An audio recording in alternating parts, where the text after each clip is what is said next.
네, 생생법률쇼 진행을 맡은 김유리입니다. 이 세상의 이슈를 법률적 시점에서 다뤄보는 본격 토크 블록버스터 법률 이슈 토크 시작했습니다. 제 옆에는 최유한 시사평론가 자리하셨습니다. 안녕하세요. 네, 반갑습니다. 시사평론가 최유한입니다.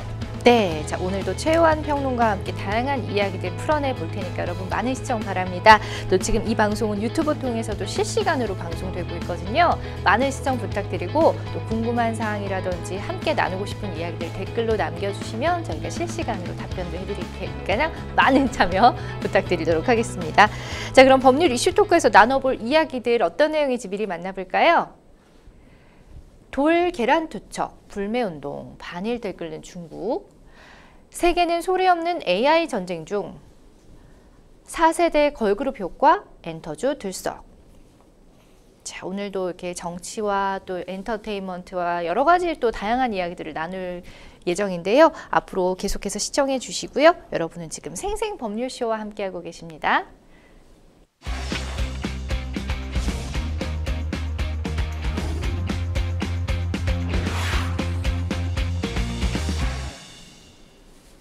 네, 오늘의 첫 번째 토크 주제는 돌 계란 투척 불매운동 반일 들끓는 중국입니다.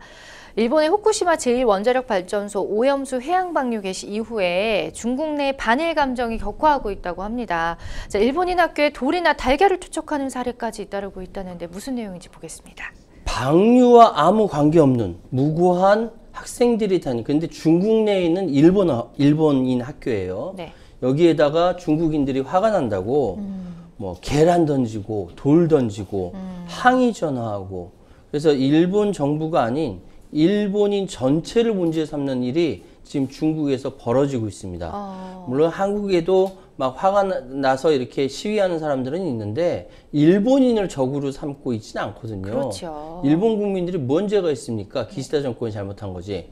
일본의 곳곳 상점, 학교 등에도 그러니까 본토에 있는, 일본 본토에 있는 이런 데도 중국인들이 국제 전화로 막 항의 전화하고, 그래서 결국은 일본 정부는 우장하오 주일 중국 대사를 초치까지 했다라고 합니다. 네. 이런 일이 벌어지니까 왕원빈 중국 외교부 대변인은 중국은 법률에 따라서 제중 외국인의 안전과 권익을 위해서 보호한다, 힘쓴다라고 하면서도 이거는 국제사회 반대를 무시하고 오염수 방류 시작한 일본의 행태에 이웃 국가들이 비판하고 있다는 것을 일본 정부는 똑바로 알아야 된다라고 말을 덧붙였어요. 이 말 덧붙였다는 거는 굉장히 큰 의미가 있는 겁니다. 예, 그렇겠네요. 어쨌든 뭐 지금 일본 내에서도 사실은 국민들이 방류하는 걸 반대하는 사람들이 꽤 많았거든요. 그러니까 예. 후쿠시마 농민들한테 기시다 후미오 총리가 여러분하고 충분히 논의를 하고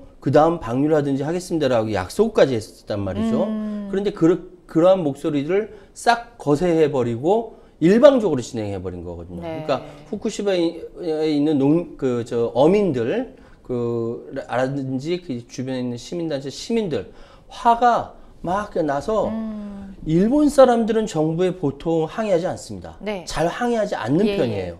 그런데도 시위하고 난리가 났다라는 겁니다. 그러니까요. 어쨌든 뭐 중국의 입장에서도 그 공과 사는 조금 구분하는 태도를 보이면 좋겠다라는 생각이 좀 드는데요. 자, 중국에서 또 일본 관광 예약도 급감을 했다고 합니다. 과연 얼마나 줄은 거예요? 이 보도에 따르면 이번 주 들어 중국 온라인 여행 플랫폼들의 일본 항공권 예약이 무려 지난주보다 3분의 1가량 줄어들었대요. 그럼 어마어마한데? 그렇죠. 예. 도쿄로, 그러니까 수요가 이렇게 줄어드니까 도쿄로 가는 항공권 가격의 경우, 그러니까 지난주보다 10%가량 떨어진 거죠. 네. 자, 관광객이 30% 줄어들고 그 항공 가격도 10% 줄어든다. 그럼 일본 관광에 타격이 있다라는 거거든요. 네.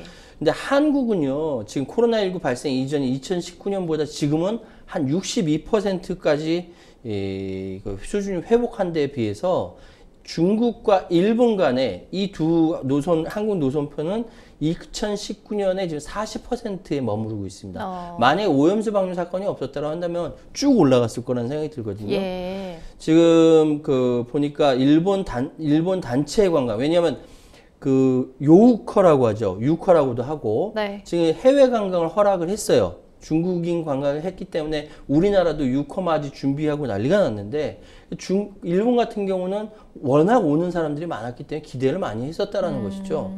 그런데 안 그래도 지금 일본 단체 관광에 중국 사람들이 일본 관광 가겠다라는 것이 싱가포르나 이런 이제 태국을 제치고 검색어 1등을 차지했습니다. 잔뜩 기대가 부풀었었는데 이 사건이 터지고 나서 완전히 이게 다운이 된 겁니다. 그러네요. 지금 국경절이 있거든요. 10월 1일 연휴 단체 관광 예약 5배 이상 급증했다가 쑥 떨어져 버린 겁니다.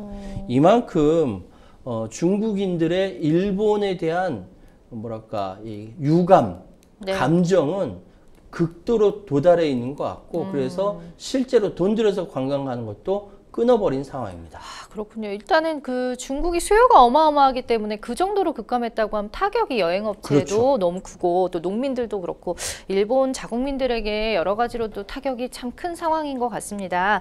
자, 일본이 후쿠시마 오염 방류를 개시한 뒤에 중국인들의 불안감이 높아지면서 소금 사재기에서 휴대용 방사능 측정기 구입도 대폭 늘고 있다고 하죠. 그러니까 중국 사람들의 이 극성맞은 모습들은 이런 데서 나타나는 것 같아요. 네. 물론 우리 한국도 아주 소금 사재기 많이 있었지 않습니까? 그렇죠. 그런데 중국 사람들도 마찬가지로 소금 사재기를 했다라고 해요. 잔뜩 사놨는데 네. 이번에는 중국인들의 소금 사재기 현상에 의해서 평소에 잘 알지도 못하던 방사능 측정기를 그렇게 마구 사들인다고 합니다. 이게 그래서 방사능 측정기를 판매한 사람들의 가격이 네. 엄청 몇 배씩이나 뛰고 그렇다는 보도가 계속 나오고 있습니다. 그렇군요. 자, 급기야 또 중국의 프로축구가 열리는 경기장에서 반일 구호가 울려 퍼지기도 했고요. 또 폭력을 예고하는 낙서까지 등장을 했다고 합니다. 이 정도면은 이제 반일 감정이 좀 위험 수위까지 올라가지 않았나라는 좀 우려도 되네요. 축구 경기장에 가서 열정적으로 자국의 선수를 응원할 정도의 열정을 갖고 있는 사람들은 굉장한 이제 더군다나 그 상황에서 군중 심리까지 발동이 가능하거든요. 네. 지금 중국 프로축구가 열리는 경기장 관중들이 중국 프로축구입니다. 여기서 갑자기 사르오본을 죽이자. 여기서 사르오본이 뭐냐면 소일본이라는 뜻입니다. 네. 중국에서 일본을 격하하는 단어를 사르오본이라고 하는데 일본인 죽이자라는 이야기예요. 이거를 응원하던 관중들이 한 사람이 외치니까 다 따라 외치고 네. 이것이 현실화되고 있다는 것이죠. 더군다나 지금 중국의 한 아이스크림 가게 사장이 또 언론에 이런 걸 또 의도적으로 내보냅니다. 중국 언론에서 일본 제품을 일부러 갈아엎는 네. 이런 행위를 하고 언론에서 찍어서 보도하고 조장하는 거죠. 언론에서. 예, 중국 언론은 다 관영 언론입니다. 민영 언론조차 중국 공산당의 의지를 대변합니다. 그러니까 중국 공산당이 그렇게 생각하고 있다라는 것이죠. 그렇군요. 이런 일들이 계속 벌어지고 있으니 이게 지금 굉장히 더군다나 폭력을 예고한 낙서까지 벌어지고 있는 상황이에요. 언제 어디서 어떤 상황으로 일본인들이 중국 내에서 피해를 볼지 모르는 상황까지 가 있는 겁니다. 그렇죠. 요즘에 참 국내도 참 속 시끄러운 일이 많은데 전 세계적으로도 뭐 전쟁도 그렇고 막 이런 것도 그렇고 참 가슴이 너무 아프네요. 자, 중국 내에서 치솟는 반일 정서에 일본은 또 지금 적지 않게 당황을 하고 있는 입장이라고 해요. 일본 강요들은 과학적 근거에 기반해서 생각하라라면서 일제히 비판 발언을 쏟아내서 강경 대응에 나선 모습이네요. 그러니까 지금 중국 본토에서 일본에다 아무데나 전화해서 거기 일본 확인하고 나서 막 욕을 쏟아낸다라든지 아니면 학교에 전화한다든지 중국 내에 있는 일본 학교에다가 계란 투척하고 네. 돌 투척하고 아이고 큰일 나지 않습니까? 다치면 어떡하려고 이런 상황이 벌어지니까 일본이 적지 않게 당합니다. 더군다나 일본산 수산물을 수입을 금지했습니다. 상황이 이렇게 되니까 일본이 굉장히 당황하는 건데 예. 지금 이런 상황에서 니시무라 야스토시 경제산업상이라든지 와타나베 히로미치 부흥상이라든지 일본의 강요들은 이렇게 이야기합니다. 이거 과학적인 거야. 불안해할 필요 없어. 그러니까 제발 좀 과학의 근거에서 기반해서 생각하라 라고 일제 비판 발언을 쏟아내는데 이런 발언들이 자체가 오히려 중국인들을 또 자극하는 것이죠. 더 에스컬레이트 되고 있는 상황입니다. 그렇군요. 자, 일본은 또 중국이 일본산 수산물 수입 금지, 아까 말씀하셨듯이 예. 금지를 한 상황에 대해서도 세계무역기구인 WTO의 제소 가능성까지 언급을 한 상황이라고요. 계속 이제 양국의 그 서로 안 좋은 상황이 서로 부딪히고 있는 겁니다. 그러네요. 일본 강요들이 반일 감정 악화, 그리고 일본 수산물 수입 전면 금지에 대해서 일제 유감을 나타내면서 지금 세계무역기 WTO에 제소하겠다, 이런 입장까지, 그러니까 의견까지 표명을 하고 있습니다. 네. 지난달 일본이 중국에 대해서 시행한 첨단 반도체 장비 수출 규제에 대한 맞대응 카드로 중국이 오염수 방류 문제와 함께 이번에 이제 수산물 금지까지 주장을 한 것이거든요.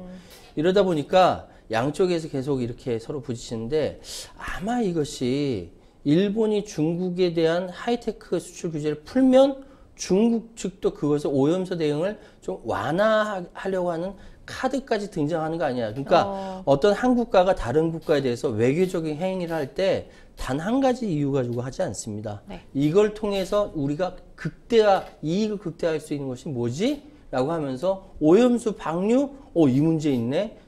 우리 중국 국민들이 감정도 안 좋은데 여기에다가 수출 규제 여러 가지 카드를 가지고 딜을 하는 것이죠. 중일 관계가 얼어붙으면서 결국 일본이 다음 달 성사되길 희망했던 중일 정상회담도 기시다 후미오 총리가 원래 시 주석을 만나려고 했었거든요. 네. 이 회담도 무산될 위기에 처해 있습니다. 이런 걸 가지고 이제 극딜이라고 표현을 하죠. 예. 그런 상황이네요. 자, 앞서 일본 정부는 주일 중국 대사를 초치하는 방식으로 대응을 했었는데, 무엇보다도 이제 중국 내에 있는 일본인의 안전 확보에 만전을 기해줄 것을 요청했다고 합니다. 그렇습니다. 언제 어디서 어떻게 무슨 사건이 벌어질지 모르는 상황이기 때문에 아마 중국 내에 있는 일본인들은 굉장히 불안할 거라고 생각이 됩니다. 그렇기 때문에 지금 일본 외무성은 그 중국에 체류한 사람이나 방문한 사람에 대해서 특히 안전에 유의할 것을 주문했는데, 외출할 때 불필요하게 큰 소리로 일본어를 말하지 말 것. 뭐 하여튼, 그리고 일본 대사관과 일본 학교 등을 방문할 때 주의를 신중하게 살필 것. 그 정도로. 항의하는 모습을 목격할 때 절대 가까이 가지 말 것. 말리지 마라. 그러니까 말려들지 마라라는 이야기죠. 이런 것들을 홈페이지 등 최신 정보를 통해서 계속 전파하고 있다고 합니다. 아마 일본인 학교, 중국에 있는 일본인 학교에서는 특히 자신들의 일본인 학생들이 피해를 받을 가능성이 크기 때문에 특별히 신경을 쓰고 있을 거예요. 이런 상황까지 가 있다라고 말씀드리겠습니다. 일본어로 말하지 말 것이라는 얘기를 들으니까 참 많은 생각이 드네요. 여러 가지로. 자, 일본에서는 이제 중국인 손님을 겨냥을 해가지고 식재료는 전부 후쿠시마산이라는 문구를 내건 가게가 등장하기도 했다고 합니다. 자, 일본 국민들 역시 이제 중국의 반일 확산에 굉장히 좀 신경을 쓰고 있는 모습으로 보여져요. 그럴 거 아니에요. 이제 중국에서 단체 관광이 오게 되면은 중국 사람들은 이거 주세요가 아니잖아요. 다 주세요. 여기서부터 여기까지 주세요잖아요. 예. 중국인들이 큰 손으로 여행 와서 쇼핑을 해가는데 그것이 다 무산됐단 말이죠. 그럼 기다렸던 사람들도 다 뿔이 나는 것이죠. 그래서 일본에서 지금 중국인 손님을 겨냥해서 아예 바깥에다가 식재료는 모두 다 후쿠시마산이다. 오지 말라는 건가요? 그러니까 화가 나니까 대놓고 이제 대놓고 중국 사람들 우리 가게 식재료는 전부 후쿠시마산이다. 생맥주 350엔 뭐 이렇게 써붙여놨다라는 거예요. 그러니까 와서 먹든지 말든지 상관없어. 이렇게 일본인들도 지금 화가 나서 이렇게 이제 그 써붙여놨다는 겁니다. 이 가게가 어떤 가게냐면 매일 다른 주제의 문구를 보드에 적어서 손님들에게 이렇게 보여줌으로써 이벤트성으로 그렇게 칠판 명언 식당으로 잘 알려져 있는 식당인데 이번 주에 무슨 글을 쓸까 했더니만 후쿠시마산이다 해버리니까 이게 언론 보도를 타는 것이죠. 일본에 머물고 있던 한 중국인이 이걸 보면서 이 해당 음식점을 신고했고요. 경찰이 출동하는 등 소동이 일어난 걸로 알려지고 있습니다. 그러니까 이 가게에서 뭐 써놓은 거 가지고 신고하고 뭐 이러냐.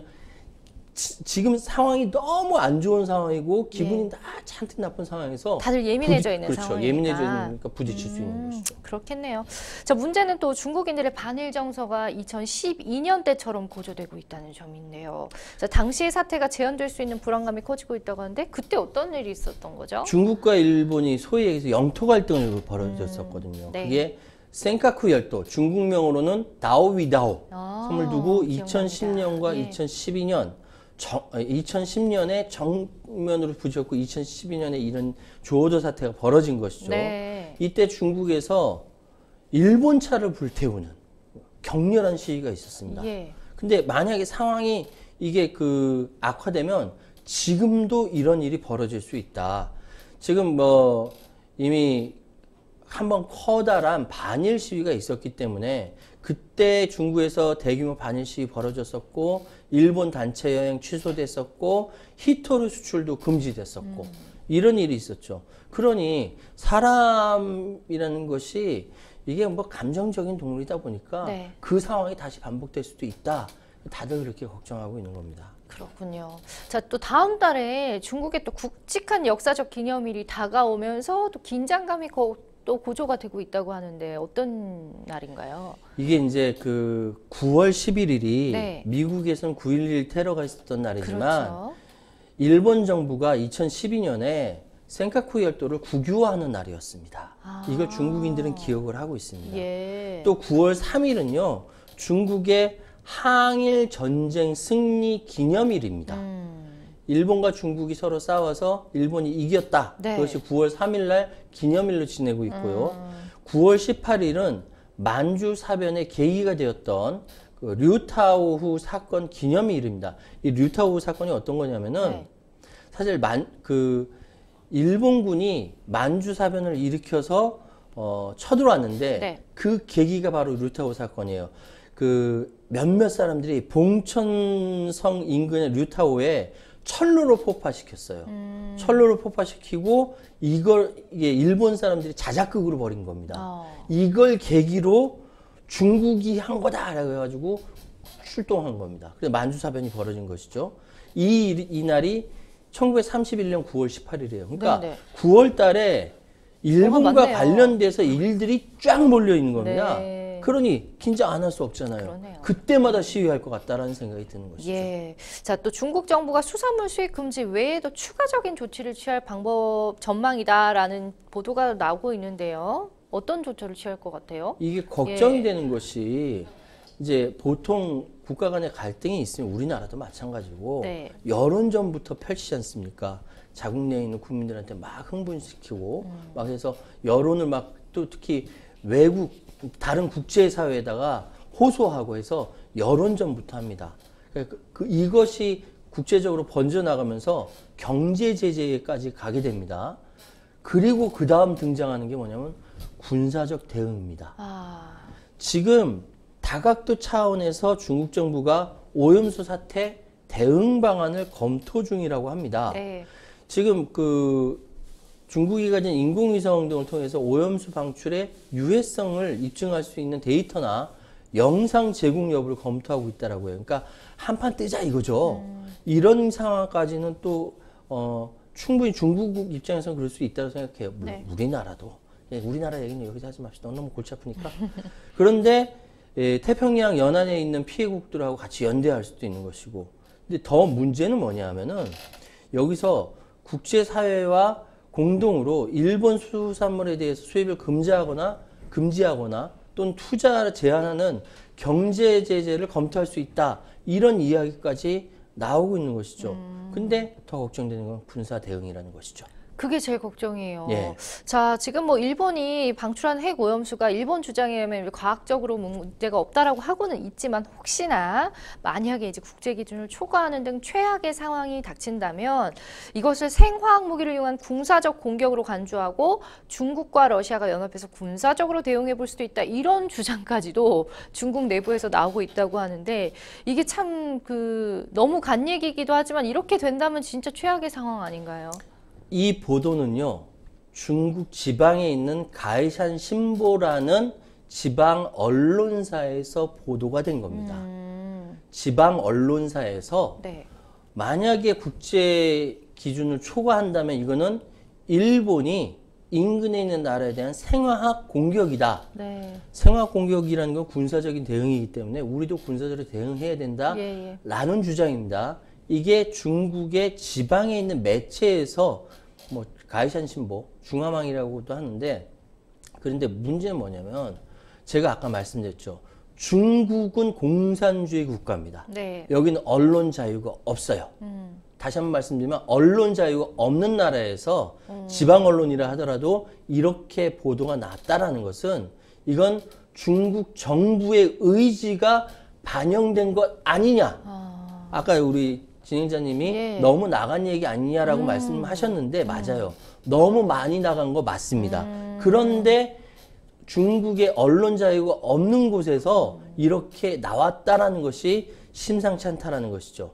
그래서 이것이 최악을 가정을 한 최후의 조치일 수도 있다라고 부연 설명은 붙었습니다만 예. 이렇게 생각할 수 있다라는 것은 이 오염수 방출에 대해서 중국이 또는 중국 정부가 중국의 인민들이 어떤 시각으로 일본을 바라보는가에 대한 단편을 보여주는 겁니다. 전쟁할 수도 있다라는 겁니다. 아이고, 너무 무서운데요? 예. 어쨌든 뭐 자체적으로 지방 언론사에서 낸 의견은 아닐 거라고 보시는 거죠. 왜냐하면 중국은 언론의 자유가 없기 때문에. 그럼 이 얘기를 그냥 좀 흘려들어서는 안 될 것 같기도 하네요. 그러기 때문에 이것이 예. 외국도 알려져서 우리가 지금 이야기할 수 있는 겁니다. 네네. 어떤 매체에서 얘기했느냐? 예. 지방 언론사인데 그래도 중앙정부랑 뭔가 의지가 통하는 거 아니냐라고 추정할 수 있는 것이죠. 그렇습니다. 자, 경제적인 면에서도 볼 때는 중국의 반일 격화로 인해서 오히려 한국이 반사이익을 볼 수도 있다라는 전망도 나오고 있다고 하는데 국제사회 문제는 참 단순한 게 아닌 것 같아요. 어떤 이유에서 반사이익을 또 예상을 하는 건가요? 이제 요우커들의 단체 여행이 허가가 됐는데 일본이 제외가 됐다. 그럼 가까운 데가 어디겠어요? 우리나라죠. 북한 가겠습니까? 한국 오거든요. 그래서 중국인들의 수요가 한국으로 분산되거나 네. 또는 여기서부터 여기까지 주세요 화장품, 일본 화장품 주세요 하다가 아니요 여기서부터 여기까지 한국 화장품 주세요로 바뀔 수 있다는 것이죠. 그렇기 때문에 한국이 반사 이익을 얻을 수 있다라는 얘기가 나오고 있고 그래서 국내 여행업계 또는 면세업계에 반사 이익이 돌아올 수 있다라는 이야기가 나오고 있는 겁니다. 네. 그래서 지금 안 그래도 면세업계, 여행업계 쪽에서 2019년 말부터 시작된 노제팬에 대한 피로가 쌓였기 때문에 다시 시작할 것 같지 않다고 긍정적으로 이야기하고 있습니다만 이게 가능하다는 것이죠. 그래서 지금 여러 가지 이야기가 많이 나오지만 네. 그래서 지금 중국에 대한 지금 뭐 요우커가 오는 거에 대해서 우리가 잘 대응해야 된다는 얘기가 많이 나옵니다. 지금 특히 기대하고 있는 게 K-뷰티거든요. 2021년 기준으로 중국 수입 화장품 국가별 수입액을 보면 1위는 일본이었어요. 네. 근데 일본을 제낀다라는 거 아닙니까? 그 뒤를 프랑스와 한국입니다. 근데 프랑스, 한국 화장품 왕창 수입해 갈 수 있다는 것이죠. 그러니까 사실 이게 서로 안 좋은 상황에서 우리가 반사 이익을 얻을 수 있어 라고 충분히 생각할 수 있죠. 그럴 수 있죠. 그런데 이것이 과연 그렇게 전쟁 위험까지 가면서까지 우리가 이익을 탐할 것인가는 네. 또 따로 생각할 부분이다라고 그렇죠. 말씀드리겠습니다. 저도 이렇게 듣는 내내 이거를 뭐 좋아해야 될지 슬퍼해야 될지 참 네 그렇습니다만은 어쨌든 뭐 현실이 이러하니 자 여행업계나 화장품업계뿐만 아니라 또 식품업계도 반사이익이 기대된다고요. 식품 어떤 거죠? 네. 해양수산부에 따르면 지난해 한국산 수산물 수출 실적이 네. 작년 대비 11.8% 신장했다고 합니다. 이게 특히 뭐가 그렇게 많이 팔리냐면은 네.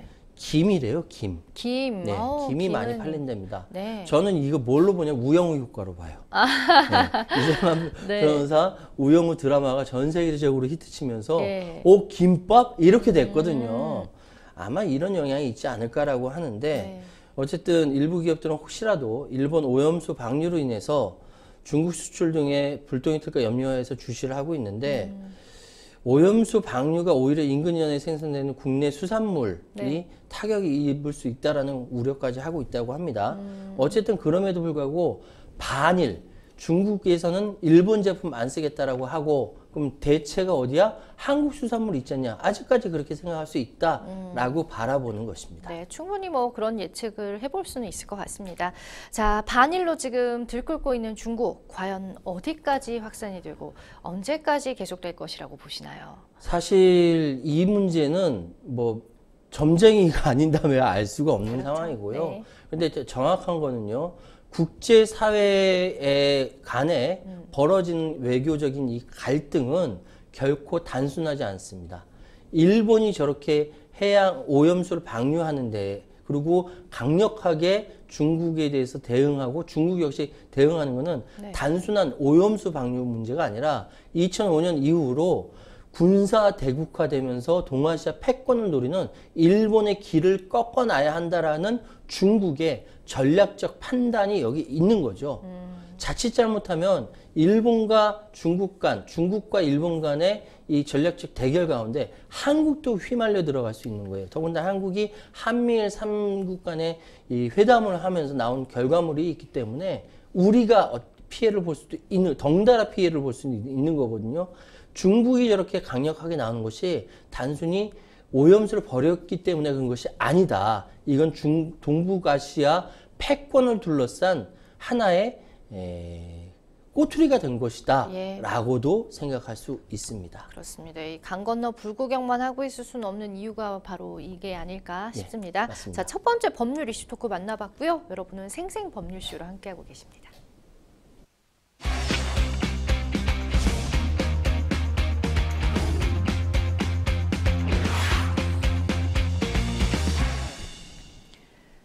네, 법률 이슈 토크 두 번째 주제는요. 세계는 소리 없는 AI 전쟁 중입니다.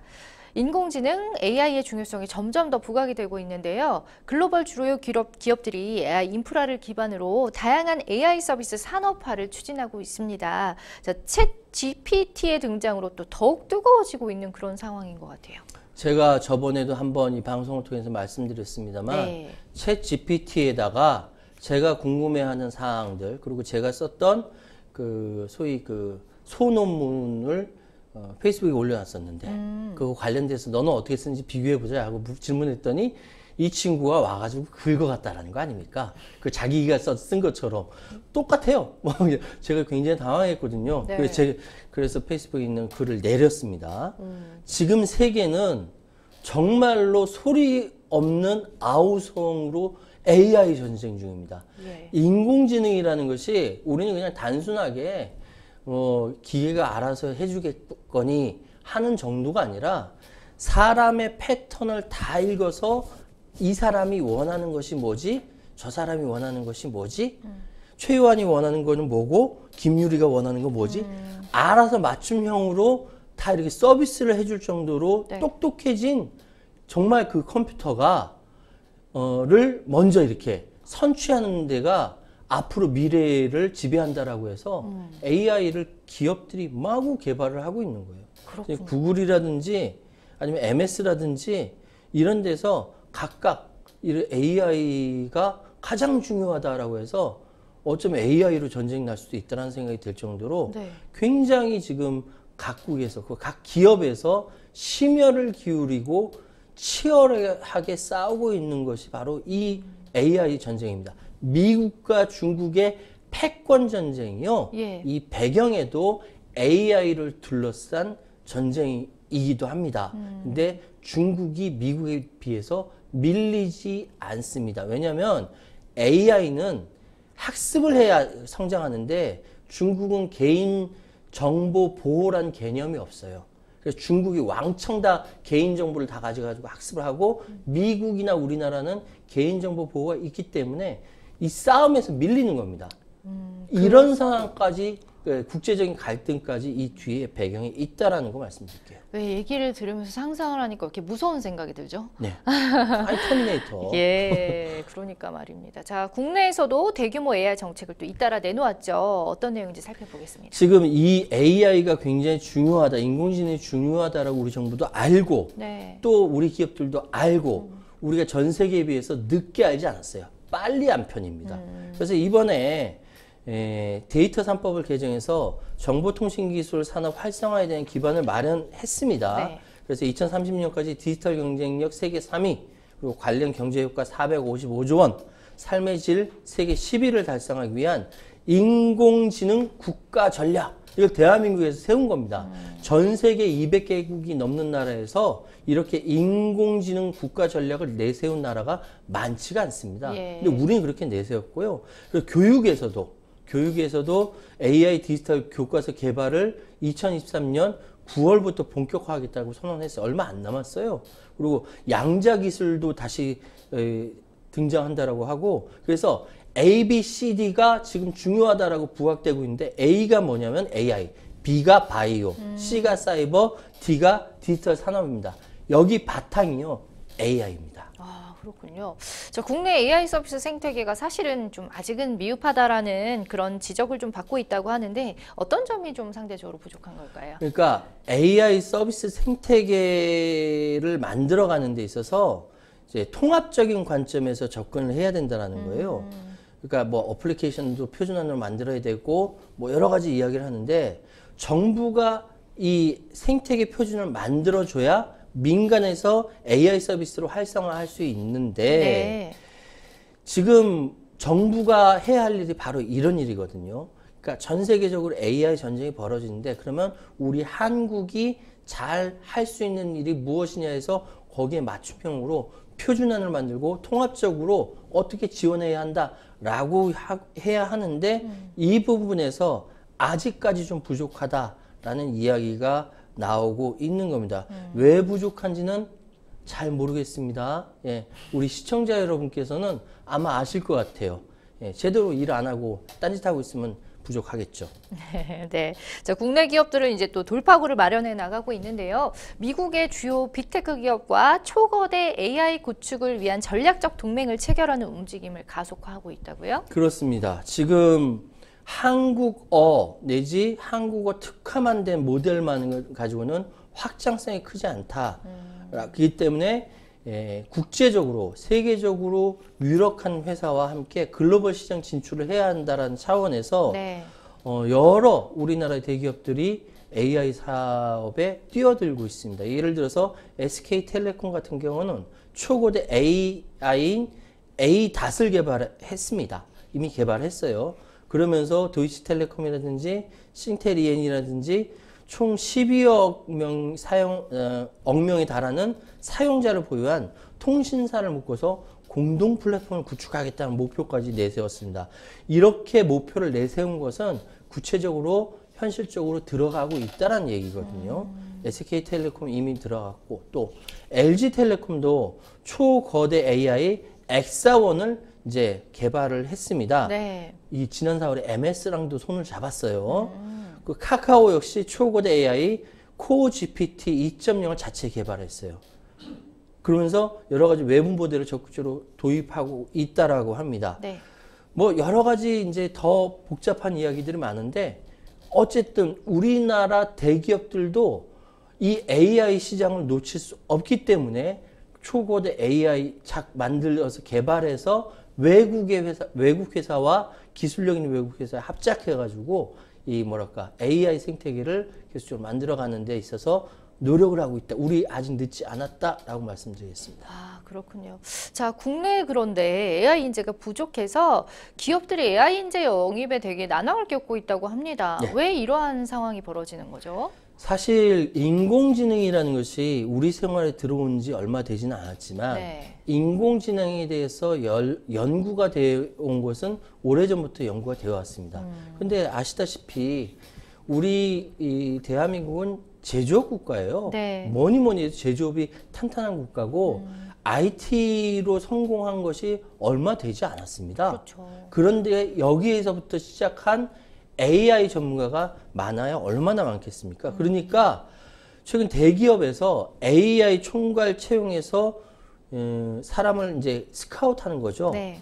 연봉이 전직 연봉이 6억이다. 그럼 12억 주겠다 막 이래요. 그래도 없어요. 예, 없어요. 와. 사람이 없는 겁니다. 네. 정보기술 기업뿐만 아니라 AI가 그 사용되는 곳은 제조나 유통이나 금융 등 BIT 기업도 AI 전문가가 필요한 겁니다. 그러니까 AI 전문가가 희귀한 것이죠. 그 대기업은 지금 서로 AI 전쟁을 벌이고 있다라고 해서 LG전자와 삼성디스플레이 AI 연구소에서 AI 담당 임원을 영입하기 위해서 정말 그 대외적으로 몇 억이라고 얘기하지만 훨씬 더 많다라는 생각이 들고요. 네. 하여튼 AI 인재 영입과 기업을 보면요. 심지어는 이런 것도 있습니다. CAIO, 네. CTO, 기술 최고 담당자가 아니라 최고 AI 책임자를 신설해서 이 AI만 담당할 수 있는 임원을 또 따로 뽑는 겁니다. 네. 이런 과정을 통해서 AI 시장이 넓어지고 있는 것이고요.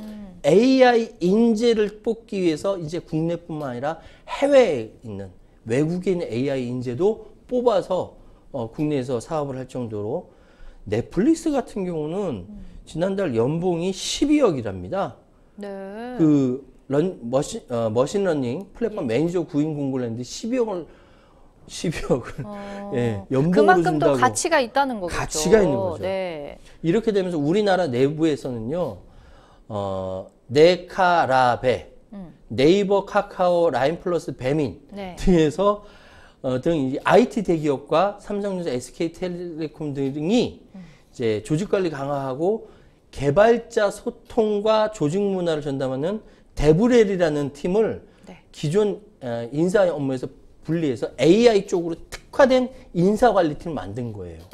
직위를 만든 겁니다. 이 정도로 향후 그 구군을 기업을 좌우할 수 있는 것은 AI다라고 다들 보고 있는 겁니다. 그래서 숙련된 AI 전문가와 관리자 부족은 당분간 계속될 전망입니다. 진짜 많은 생각을 하게 했던 그런 내용들이네요. 예. 진작에 좀 알았으면 좋았겠다는 생각도, 뭐 제가 어떻게 할 수는 없겠지만 항상 앞서가야 돼요. 예, 그렇기 예. 때문에 희귀할 때 이렇게 해야 이렇게 좀 가치를 인정받을 맞습니다. 수가 있고 앞으로 점차 많이 생겨날 것 같아요. 이 직업군이, 다양한 직업군이 정말 많네요. 그럼요. AI가 우리 인간들의 삶을 바꾸는 것은 상상 이상이라는 생각이 들거든요. 그러니까 이런 거죠. 예를 들어서 이젠 주문할 때 전화로 네. 그냥 전화를 하면 AI가 받아요. 지금도 가능해요. 네. 그래서 피자, 햄버거 어디로 주문을 전화로 할 수도 있고 네. 다 받고. 간편하게. 그러니까 그 모든 인간들의 삶을 바꾸는 데 있어서 AI가 무궁무진하게 활용이 되기 때문에 너무 무서워요. 예, 무섭죠. 네.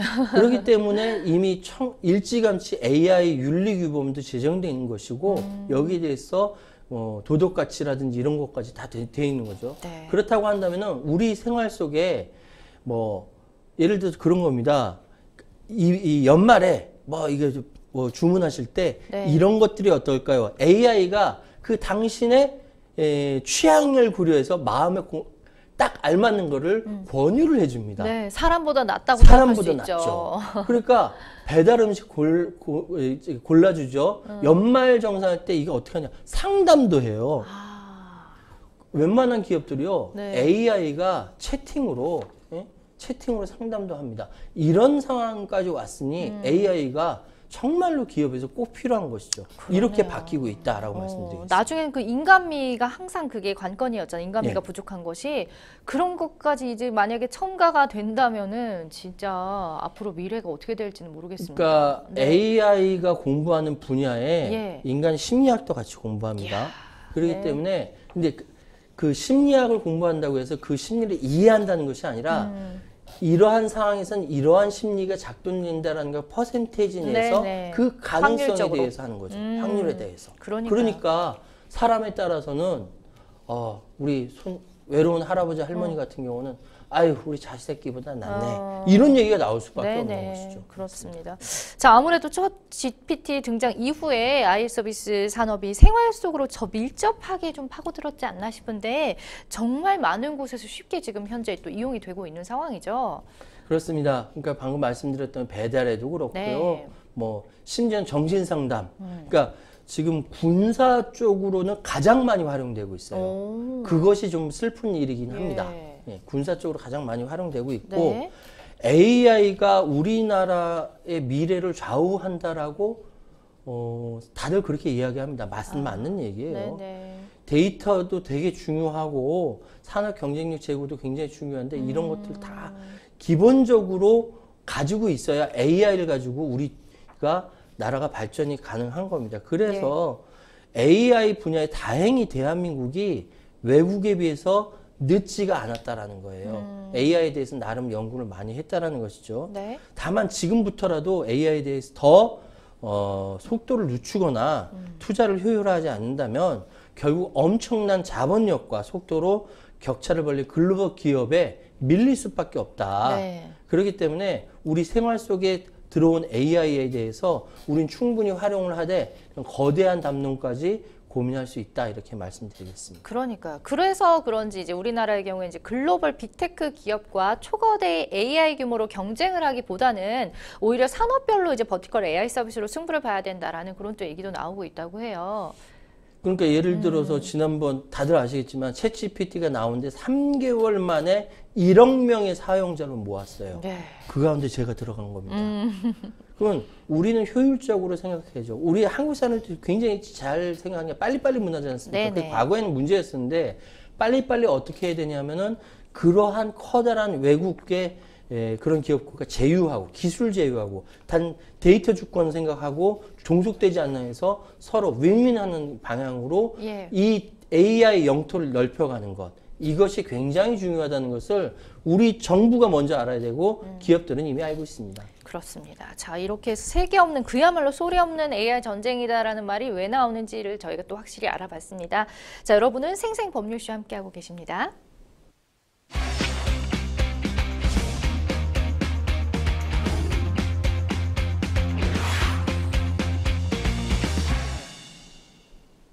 네, 세 번째 주제. 자, 4세대 걸그룹 효과 엔터주 들썩이란 주제로 이야기 나눠보겠습니다.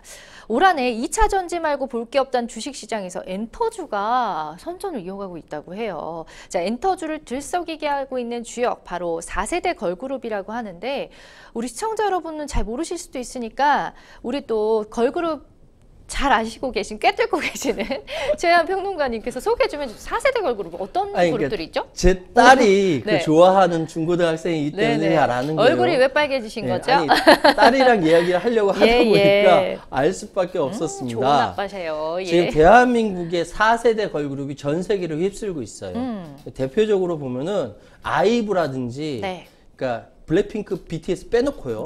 거기는 워낙 굳건한 아성이라는 거 빼놓고 4세대 걸그룹을 얘기하자면은 아이브라든지 뉴진스라든지 에스파라든지 르세라핌이라든지 이 네 곳이 4세대 걸그룹의 선두주자들입니다. 그러니까 뭐 어느 정도냐면은 아이브와 르세라핌이 작년 일본에서도 손꼽히는 가수들만 나간다는 NHK 연말 음악 프로그램 홍백 가합전에 출연한 적이 있었습니다. 에스파는 그 데뷔 2년 9개월 만에 꿈의 무대로 불리는 일본 도쿄돔에서 단독 콘서트로 가득 채웠어요. 9만 명 다 채웠어요. 뉴진스는 일본 대규모 음악 축제 서머소닉 2023에서 메인 스타디움의 스테이지에 올라가서 정말 많은 관객들의 호응을 얻었어요. 뉴진스가 공연 끝나고 나서 그 뒤에 있는 음악인들이 고추는 거죠. 싹 빠져나갔거든요. 그렇군요. 이게 이제 예전에 아시아의 별이라고 불리는 보아, 또 동방신기, 뭐 이런 소녀시대 카라 이 뒤를 그대로 이으면서도 확장시켜 버렸어요. 그러네요. 그래서 사실 지금 여러 측면에서 이전 선배였던 뭐 소녀시대 다 하고 심지어는 뭐 방탄소년단, 블랙핑크를 뛰어넘는 기록이 지금 나오고 있는 겁니다. 그러니까 4세대 걸그룹 효과라고 얘기하고 엔터주가 들썩들썩 하고 있는 것이죠. 그러니까 우리 또 평론가님께서도 또 여기서 아이브 좋아하시잖아요. 아이브, 아이브 좋아하죠. 아이브의 뉴진스, 아이브와 뉴진스 좋아하고요. 장원영, 안유진, 그리고 당연히 좋아합니다. 그리고 우리 삼촌팬 나오셨어 지금. 우리 김유리 진행자님 누구 좋아하세요? 저는 제가 뉴진스가 될 수는 없지만 제 딸들이 좀 뉴진스처럼 컸으면 좋겠다. 너무 예쁘잖아요. 네, 보기만 예쁘죠. 해도 행복합니다. 네, 맞습니다. 자, 어쨌든 대단한 4세대 걸그룹이 이제 회사의 주가도 든든하게 이끌어주고 있다고 하니까 얼마나 또 예쁩니까? 자, 먼저 하이브 같은 경우에는 BTS가 공백기를 가지면서 주가가 잠시 폭락하기도 했는데 이 주가를 다시 끌어올리고 있는 또 걸그룹이 있다고요. 그렇죠. 예. 그게 바로 방금 말씀하셨던 뉴진스입니다. BTS가 군대를 가다 보니까 네. 개인 활동을 할 수밖에 없고 그렇죠. 완전체로는 안 되니까 주가가 떨어졌어요. 10만 원대로 떨어졌는데 그것이 르세라핌입니다. 죄송합니다.